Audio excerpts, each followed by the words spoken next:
और उपनिषद का जन्म या यूं कहें उत्पत्ति ईसा पूर्व से हो चुकी थी। लेकिन आज यदि हम बात करें तो हम वेद और पुराण का नाम सुना है हमने, लेकिन क्या वेद मंत्र हैं और क्या उसका महत्व है, पूरी दुनिया में किस तरह से उसने योगदान दिया है और किस तरह से पूरी दुनिया वेद और उपनिषद पर रिसर्च कर कर लगातार साइंटिफिकली आगे बढ़ रही है और साइंस में भी उसका उपयोग कर रही है। आखिर वेद मंत्र हैं क्या, वेद क्या हैं, पुराण क्या हैं, उपनिषद क्या हैं, इस पर बातचीत करने के लिए इस वक्त हमारे साथ में मौजूद हैं वैदिक स्कॉलर पंडित विजय रावल जी। पंडित जी, वेद की बात करें, उपनिषद की बात करें, पुराण की बात करें, हम सुनते आए हैं, लेकिन क्या कारण है कि हम उसके बारे में कम जानते हैं, विदेशों में ज़्यादा रिसर्च हो रही है इसके बारे में? नमस्कार। देखिए, वेदों के बारे में विदेशों में ज़्यादा रिसर्च हो रही है, जो आप बात बोल रहे हैं ये बात ठीक है। और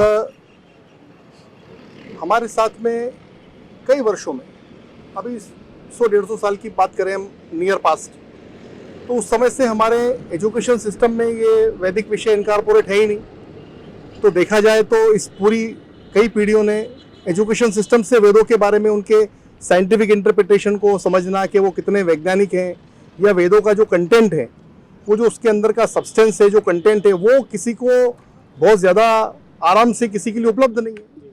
इसलिए इसके बारे में जानकारी कम है। विदेशों में चूँकि रिसर्च की प्रवृत्ति है, वो उनके बारे में, उनमें जिज्ञासा जो है, जानने की प्रवृत्ति बहुत ज़्यादा है। विज्ञान को जानना है, ज्ञान को जानना है, तो इसीलिए वो लोग उसके निरंतर पीछे लगे रहते हैं और वो उसको पढ़ रहे हैं, देख रहे हैं, समझ रहे हैं। जी, लेकिन वेदों की अगर हम बात करें तो उसकी जो भाषा है, उसकी जो लिपि है, वो तो पराभाषा है। तो वो लोग कैसे समझ पाते हैं? क्या वो समझ पाते हैं? बड़ा प्रश्न तो ये है। देखिए, पराभाषा को समझना, और पराभाषा में पूरा वेदांग जो है वो पराभाषा में ही निर्मित है। जी। ऋषि मुनियों ने जितने भी प्रयोग किए, यज्ञ अनुष्ठान जितने भी उस समय हुआ करते थे, वो सारे के सारे पराभाषा के वेद मंत्रों के अधीन है। हमारे यहाँ इसमें कहा है, वेद में कहा है कि देवाधीनम जगत सर्वम मंत्राधीनम देवता, ते मंत्रा विप्रम जानंती तस्मात् ब्राह्मण देवता। तो ब्राह्मण जो उस वेद को कर्म कर रहा है, वो ब्राह्मण जो है वो उस मंत्र के बारे में जानता है, देवता के बारे में जानता है, और उस निमित्त कर्म जो हो रहा है उसके बारे में जानता है। तो ये पूरा एक साइंटिफिक प्रोसेस है, ये पूरी एक वैज्ञानिक पद्धति है, जिसको काफ़ी सालों से एक प्रकार से विस्मृत सी हो गई है। अब आजकल तो चूंकि दुनिया में सबको जल्दी देखना है, लोग हर चीज़ का इंस्टेंट रिजल्ट देखना चाहते हैं। अब ये तो सारे वेद वेदांग तो आत्मविद्या का विषय है, आत्मविद्या का विषय है। तो आत्मविद्या का विषय इतना आसान तो होगा नहीं कि आपको इंस्टेंट वो कोई 2 मिनट में चुटकी बजती ऐसा कुछ हो जाए उसमें। इसी प्रकार से तो लोगों का इंटरेस्ट धीरे धीरे बढ़ रहा है, तो लोग जान रहे हैं। कुछ ऐसे वेद मंत्र हैं जिनके लगातार उच्चारण से व्यक्ति रोगों से तो दूर हो ही जाए, मानसिक संताप भी दूर हो जाए, ऐसे कुछ मंत्र हैं क्या? बहुत प्रकार के मंत्र, बहुत प्रकार के मंत्र हैं। इसमें के मंत्र की यदि हम बात करेंगे तो जो एक वैदिक स्कॉलर है, जो कि एक्सपर्ट है मंत्र को उच्चारण करने वाला, वेद के मंत्र जो है वो एक मीटर में फिक्स है।